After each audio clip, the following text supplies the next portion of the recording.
તો આ સાથે સુરતથી સમાચાર સામે આવી રહ્યા છે। સુરતમાં સરકારી વકીલના દીકરા પર હુમલાનો મામલો સામે આવ્યો છે। આ સાથે વકીલના પુત્રને માર મારી લૂંટનારા 3 લોકો ઝડપાયા છે।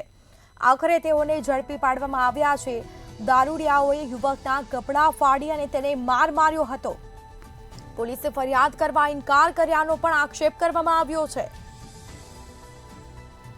માથા ભારે લોકો છે, ફરિયાદ કરશો તો ભારે પડશે તેવું પોલીસે જણાવ્યું હતું, જેમાં પોલીસે ફરિયાદ કરવા ઇનકાર કર્યાનો પણ આક્ષેપ કરવામાં આવ્યો છે।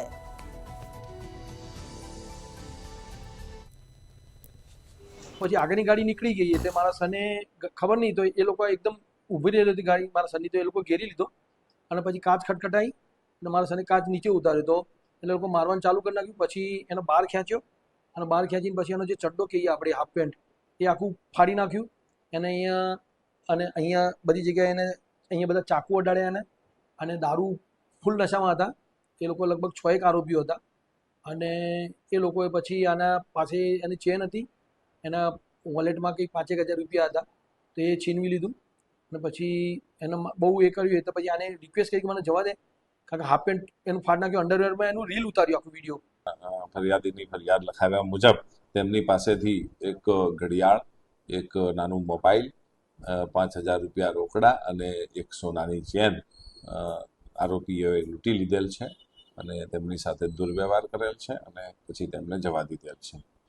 જે ઘટના મુજબ બીજા દિવસે સવારે પોતાના વકીલ પિતાને ધ્યાન આવતા ફરિયાદ કરવા આવેલ પોતાના પુત્રને લઈને પોલીસ સ્ટેશન ખાતે।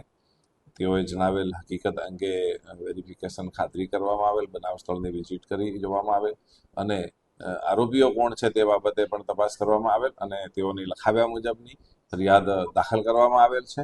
બાદ ડી સ્ટાફને આજે અજાણ્યા આરોપીઓના વર્ણન આધારે આરોપીઓને આઈડેન્ટિફાઈ કરવામાં સફળતા મળેલ છે અને જેમાંથી 3 આરોપીઓની ધરપકડ કરવામાં આવેલ છે। 1 આરોપીની તપાસ હજુ ચાલુ છે।